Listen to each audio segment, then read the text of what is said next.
ghost at my door.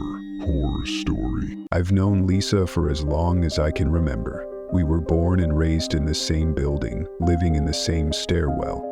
She lived on the 3rd floor while I was on the 4th. We had a lot in common. Both of us came from modest families. We shared many interests, both in childhood and during our teenage years. There was never anything romantic between us. We were just friends while growing up, and the memory of that friendship has stayed with me forever. I was never as spiritually close to anyone else in the neighborhood as I was with Lisa. She wasn't very lucky in life. She lost both her parents too early. Her mother and father died in a car accident on the same day.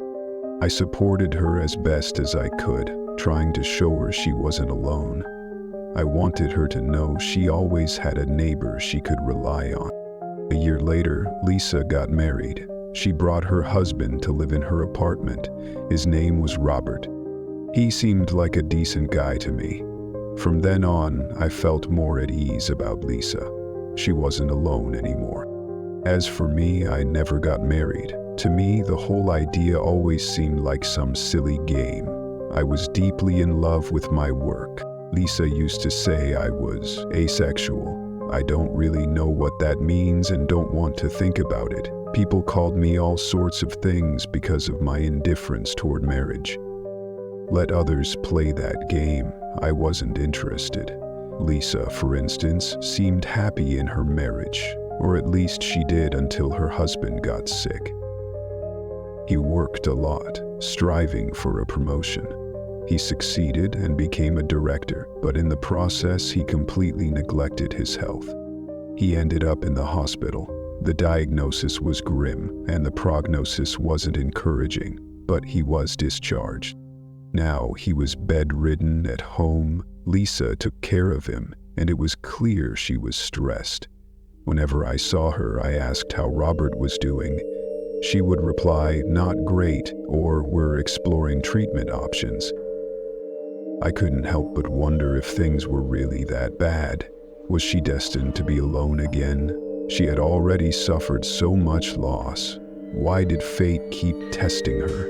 It hurt to see her so distraught. Although I'm not religious, I found myself silently praying for her. Then one day I saw her in the yard and she seemed cheerful. She was coming back from the store with full bags, humming to herself.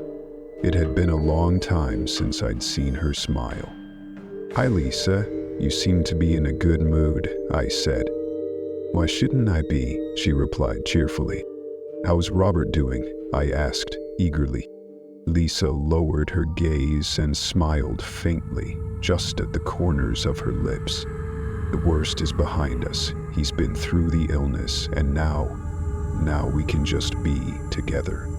"So he's getting better?" I clarified. "The illness doesn't bother him anymore," Lisa said vaguely. A strange suspicion crept into my mind, but I dismissed it. I thought Lisa wouldn't hide anything from me. A couple of days later, an odd smell appeared in the stairwell. As soon as you stepped out the door, you could sense it. Sweet, nauseating, faint, but impossible to ignore. I saw Lisa in the stairwell and outside, but her behavior hadn't changed. If anything, she seemed, well, less gloomy. It was as though she had come to terms with being a caregiver. She went to work, carried groceries home, and told me she was taking care of Robert. She said she cherished every moment they spent together. Meanwhile, the smell in the stairwell grew stronger. I noticed it most when I passed by Lisa's apartment. I wondered if the illness could cause such an awful odor. A few days later, a green fly landed on my hand. I brushed it off, and that's when I noticed a buzzing sound filling the stairwell. There were a lot of flies, and they were everywhere. At this time of year, I remembered these green flies were called blowflies. Within a few days, the smell in the stairwell became unbearable. Flies crawled all over the walls, buzzing incessantly. The neighbors couldn't figure out what was going on. They thought the sewage system in the basement had backed up and called for repairmen. Only I had an inkling of what was really happening. Lisa had to explain everything to me. I waited for her after work that evening. I met her by the building entrance and asked, "Lisa, tell me honestly, what's going on with Robert?" She seemed surprised. "Nothing. He's at home. I'm taking care of him," she said.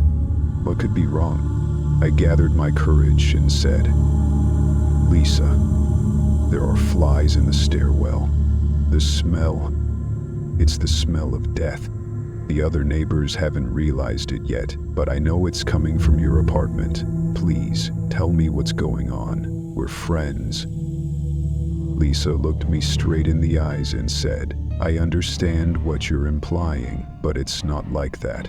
Well, not exactly. I wanted to tell you everything about what's going on with Robert, but I was afraid you wouldn't understand. You need to try and see the bigger picture. You know, others wouldn't get it. But you. I swear I'll try my best to understand," I promised, placing a hand over my heart. "Then come over to my place. I'll explain and show you everything," she said. Lisa walked into the building and I followed her. She climbed the stairs to her floor. She opened her apartment door, and a stench hit me so hard it felt like it burned my throat. The hallway was buzzing with swarms of green flies. As soon as I stepped inside, Lisa locked the door behind me. "Robert, we have a guest. Austin came to visit you," she called out. There was no response. She walked into the living room. "Robert, do you need anything? I'll make us some coffee and we'll all have some," she said. But there was still no answer. Covering my nose with my hand, I cautiously approached the room. The smell hit me like a punch to the gut. On the bed in the bedroom lay a bloated, blackened corpse. Next to it, on the nightstand, were cups and plates of food swarming with flies. Lisa had completely lost her mind. She was tending to the corpse and trying to feed it. My God, I ran out of the room. Lisa ran after me. "Austin, I knew you'd react this way. Please, wait," she pleaded. "Lisa, what kind of reaction did you expect?" I shouted. "Can't you see? Robert is dead. He needs to be buried." She grabbed my arm. "You don't understand. Robert isn't dead. Well, not completely." I stared at her, stunned. "He crossed over death and stayed with me.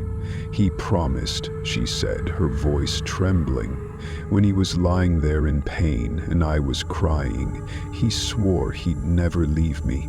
He said he wouldn't cause me that kind of pain, and he kept his promise." "Still here with me," she continued. "And as for his body, I thought burying him would be wrong. When you bury someone, you're sending them off for good. But Robert stayed. You can't bury someone if their soul hasn't left. Sure, there's a smell now, but that's temporary. It'll pass," she said, with such conviction that it was chilling. I didn't stay to listen any longer. I unlocked the door and ran upstairs to my place. Lisa kept yelling after me. "Austin, you promised to understand. Don't tell anyone," she screamed. I immediately called the police and an ambulance. It didn't take long to explain the situation. What could be unclear about my neighbor has lost her mind and is taking care of her husband's corpse. The police and medics arrived quickly. Lisa refused to let them in and resisted for a long time. Eventually, half the building gathered on the landing. I was there too. My heart broke as I watched the paramedics forcibly drag Lisa to their vehicle. She was crying and desperately trying to explain. "You don't understand. He stayed for me. I have to take care of him," she sobbed. Then she turned to me with a look so piercing it felt like a whip. "Austin, how could you?"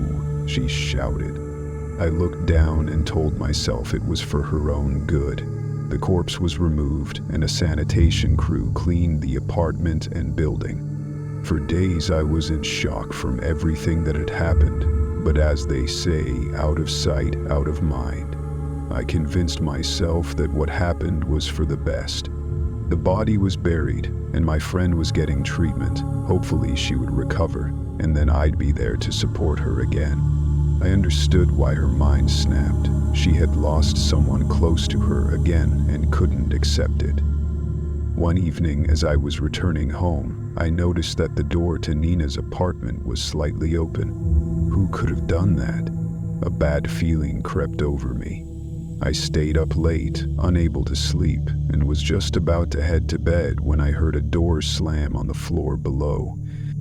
Then I heard slow, shuffling steps on the stairs. Moments later, there was a knock at my door. Who could it be at this hour? Who was there? I asked. "Austin, sorry to bother you so late," a voice replied. "Has my wife been by?" My blood turned to ice in an instant. It was Robert's voice. It couldn't be mistaken for anyone else. But, hoping I was wrong, I asked, "Who is this? What wife?" "It's me, Robert," the voice said. "I'm looking for Lisa. She hasn't been home for days. Do you know where she is?" I wanted to look through the peephole, but I didn't have the courage. "No, Robert, I don't know," I lied. "It's late and I was just about to sleep." "Austin, sorry to disturb you. I'm just really worried about her," he said. It was his voice, a little raspier but undeniably his, and he still spoke in that polite, refined way. It was impossible. The shuffling steps moved away from my door. I went to my bedroom, trembling with fear and guilt. After all, it was because of me that Robert's wife ended up in a mental hospital. But there was no other choice. No one wants to live next door to a decaying corpse. I spent the night tormented by my thoughts, only falling asleep in the early morning. The next day, I wondered if what had happened was just a nightmare. But I knew it wasn't when the neighbor from upstairs started asking me strange questions. He started with small talk, like, "Hey, how's life?" That guy had never shown any interest in my affairs, so I figured he had something to tell me. "Listen, did you hear anything strange last night?" he finally asked. "What are you talking about?" I asked in return. "Well, you know, someone knocked on my door last night and asked about Lisa," he replied. "Who was it?" I asked. "Who knows, but it seemed like it was Robert," he said. "Yeah, I know. He's dead," but the voice sounded just like his. I looked through the peephole but didn't see anyone. "Do you think I'm losing my mind?" he asked.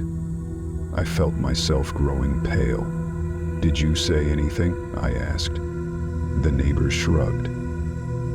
"Well, I just told them the truth. That Lisa was taken to a clinic." "Did you say anything about me?" I pressed. "What was I supposed to say about you? They didn't ask me about you," he replied. Now I couldn't stop thinking about what was happening.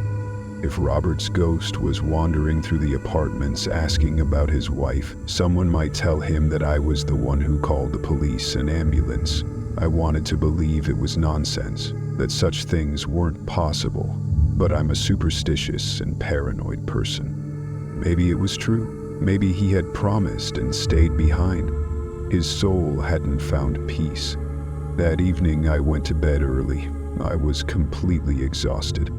But in the middle of the night someone knocked on my door. I thought about ignoring it, but the knocking grew persistent. I walked to the door and asked, "Who's there?" "Austin, hey, it's me, Robert," came the reply from the other side. The voice was filled with malice. "What do you want, Robert?" I asked. My nerves were shot and I started tugging at my hair, a habit I thought I'd gotten rid of long ago. And yet, here I was again. "Well, you see, it's about my wife. I'm looking for Lisa," he said, barely concealing his irritation. "She's not here," I told him. "I know she's not here. And I also know why she's not," the dead man replied. "Don't you have anything to tell me, Austin?" he added. Terrified, I began to stammer. "Look, Robert, Lisa wasn't herself. You were rotting on the bed. What was I supposed to do, just leave things as they were?" The corpse behind the door chuckled. "So you made things better, huh? Well, how's Lisa doing in the psych ward? Have you checked in on her? Called her? Visited your friend? No family, no friends nearby. How do you think she's doing there?" I yanked out a clump of hair from the back of my head, and he was right. What kind of friend was I? I'd gotten rid of crazy Lisa, solved the problem, but I hadn't visited her once all these days. I hadn't even called the clinic, all because of my cowardice and shame. The door handle jiggled. "Open the door. Let's talk man to man." The ghost's voice grew firmer. The only thing I could do was run to my bedroom and dive under the blankets. My hands were trembling so badly that they hurt. I couldn't warm up. I was shivering from the cold, yet my clothes were soaked with sweat. That's how scared I was. But life doesn't stop for fear. I didn't have the luxury of taking time off work. I pulled myself together and left early in the morning. As I descended the stairs, I saw that the door to Lisa's apartment was open. Standing in the doorway was Robert's corpse. He was swollen, either from illness or decomposition.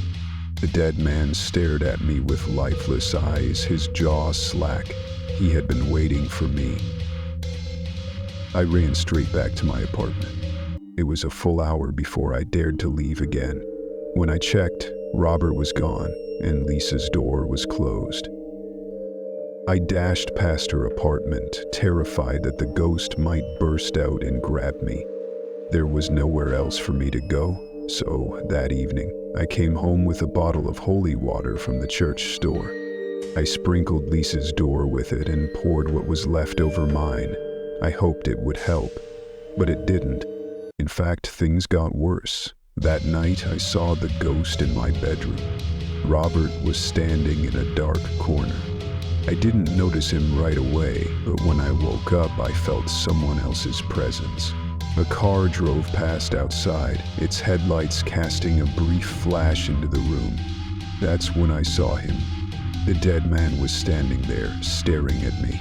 I was about to lose control of myself from fear. He spoke slowly, his voice strained. "You should have seen how Lisa wept over my body. I could feel my life slipping away. I didn't want to leave her. I promised her that even in death I wouldn't abandon her. And then you came, Osteen. You tore us apart, even when death couldn't," he continued. "Forgive me, Robert. Forgive me," I whispered. Bring back my wife, you bastard. The ghost screamed and vanished into the darkness. I nearly went bald that night. I was pulling my hair out and scratching myself like a flea-ridden dog, all of it from nerves. I had never been so terrified in my life. I knew I had to do something. Call the clinic, find out how Lisa was doing, or...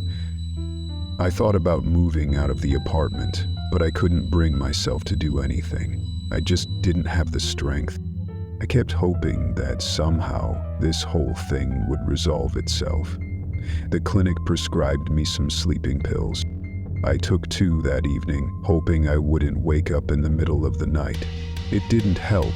In my sleep, I felt cold hands wrap around my throat, and the stench of decay hit my nose. I woke up to see Robert's swollen face hovering over me. He was choking me. I barely managed to let out a scream. The dead man released my neck, stepped back into the darkness, and hissed menacingly before disappearing. You rotten hell, scumbag. Visiting hours at the psychiatric hospital started at 10 a.m., but I was already there at 8, pacing around and pleading to see Lisa. They finally let me see her. I must have looked insane myself. Even my longtime friend looked better than I did. She was pale, her hair a mess, but at least she wasn't twitching like me. As soon as we met in the visitation room, I started apologizing. "Lisa, please forgive me. I shouldn't have gone behind your back like that. I'm sorry for not visiting you, but now I believe you. Robert's been tormenting me at night. I don't know what to do." Thankfully, my friend wasn't angry. She hugged me and said she was glad to finally see me. "You weren't entirely wrong. I really did lose it. I couldn't just leave Robert like that in bed, but he kept talking to me the whole time, calming me down so I wouldn't fall apart. I don't know when I'll get out of here. That's up to the doctors." "What am I supposed to do?" I asked. "Robert's ready to strangle me because of you." Lisa thought for a moment and then replied, "You need to take care of him while I'm gone." "What do you mean, take care of him?" I don't know. Drop by the apartment, check in, cook dinner, maybe make coffee. He loves coffee." "Why would he need that? He's dead." "Why do people leave flowers and a piece of food by a deceased person's photo? Why bring sweets to the cemetery when the dead visit the living? Maybe they need something to eat. Robert's still here and maybe he's wandering around hungry. I don't know. Just do as I say. I'll be back eventually, but in the meantime, take care of him." I was terrified the first time I entered the apartment. I thought the dead man would jump out and strangle me, but nothing happened. I went into the kitchen, brewed coffee in a pot, set the cup down near the empty bed, and left. That night, no one disturbed me. The next day, I came back, took away the cold coffee, and made some chicken soup in the kitchen. I'm not much of a cook, but I did my best. "Robert, this is for you. Don't hold it against me. I didn't know," I said as I placed the bowl by the bed. "Lisa will come back, but for now she asked me to look after you." The apartment was silent. No one replied. But as I locked the door on my way out, I thought I heard Robert's voice whisper, "Thank you." That's when I realized Lisa's husband had forgiven me. So I began coming to Lisa's apartment every day. I'd brew coffee or cook something, sometimes talking to Robert. Well, I wasn't really talking to him, just saying things aloud. The dead man didn't appear again, nor did he speak, but I knew he was somewhere nearby, listening. One day, as I was leaving the apartment, I ran into a neighbor. It was awkward. I was locking the door and said, "See you tomorrow, Robert." The guy who lived upstairs overheard me and asked why I kept going in there. I told him I was just looking after the place while Lisa was away. The neighbor gave me a skeptical look. Things had finally settled down. No more footsteps, no voices, no knocking. Everything felt normal again. I stopped scratching myself nervously and pulling out my hair, but I kept coming to the empty apartment every day. Everything was fine until someone decided to interfere. I was in Lisa's kitchen when I heard a commotion in the hallway. Police officers and paramedics entered the apartment. Along with them was my neighbor. "Sir, can you explain what you're doing here?" one of the officers asked. "You'd better take a look at this and you'll understand everything," my neighbor shouted from the bedroom. The police walked in. On the bedside table were cups of coffee I hadn't cleaned up yet and a bowl of my latest meal. I forgot to clear everything away in time. What will they think now? "See," my neighbor told the police. "He's been coming here every day. He was close with that crazy woman, and recently someone's been going around at night, knocking on doors and claiming to be Robert. I think it's him.